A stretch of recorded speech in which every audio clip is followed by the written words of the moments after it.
நீங்கள் பார்த்து கொண்டிருப்பது நியூஸ் 21 செய்திகள். தமிழ்நாடு செய்திகளை உடனுக்குடன் தெரிந்து கொள்ள நியூஸ் 21 செய்திகளை பாருங்கள்.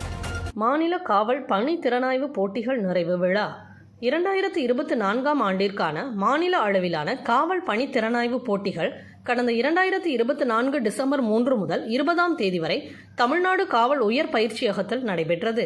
இந்த போட்டியில் மாநிலம் முழுவதிலிருந்தும் 11 காவல் சரகங்கள், 9 காவல் ஆணையரகங்கள் மற்றும் 8 சிறப்பு காவல் பிரிவுகளைச் சேர்ந்த 28 குழுக்கள் கலந்து கொண்டன.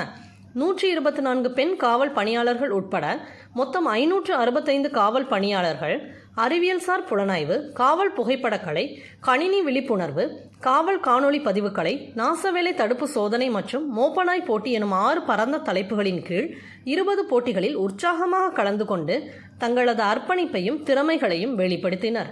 இப்போட்டிகளில் 21 தங்கம், 21 வெள்ளி மற்றும் 22 வெண்கலம் என மொத்தம் 64 பதக்கங்கள் மற்றும் 14 சுழற் கோப்பைகளை போட்டியாளர்கள் வென்றனர்.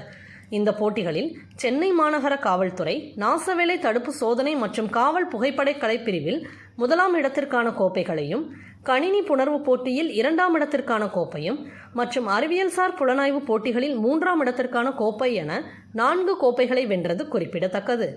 தமிழ்நாடு அதிதீவிரப்படை போட்டிகளில் சிறப்பாக பங்கேற்று மோப்பனாய் போட்டியில் 1ஆம் இடத்திற்கான கோப்பை, சிறந்த மோப்பனாய்க்கான கோப்பை மற்றும் நாசவேலை தடுப்பு சோதனை பிரிவில் 2ஆம் இடத்திற்கான கோப்பை என 3 கோப்பைகளை வென்றது. குறிப்பிடத்தக்க அறிவியல்சார் புலனாய்வு போட்டியில் வேலூர் சரக காவலணி 1ஆம் இடத்திற்கான கோப்பையும், சேலம் நகரம் 2ஆம் இடத்திற்கான.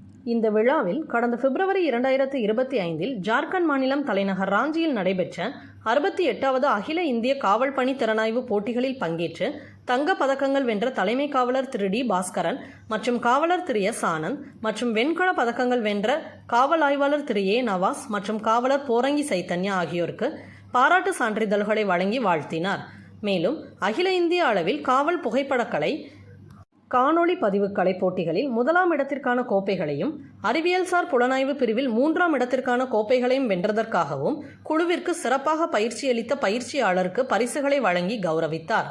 மேலும் இந்த விழாவில் கடந்த ஜூன் 14 மற்றும் 15 தேதிகளில் தமிழ்நாடு காவல் உயர் பயிற்சியகத்தில் நடைபெற்ற 11வது தேசிய மகளிர் காவல் மாநாடு மிகச் சிறப்பாக நடந்து முடிந்தமைக்கு சீரிய பணியாற்றிய உயர் காவல் அலுவலர்களுக்கும் பாராட்டு சான்றிதழ்களை வழங்கி கௌரவித்தார்.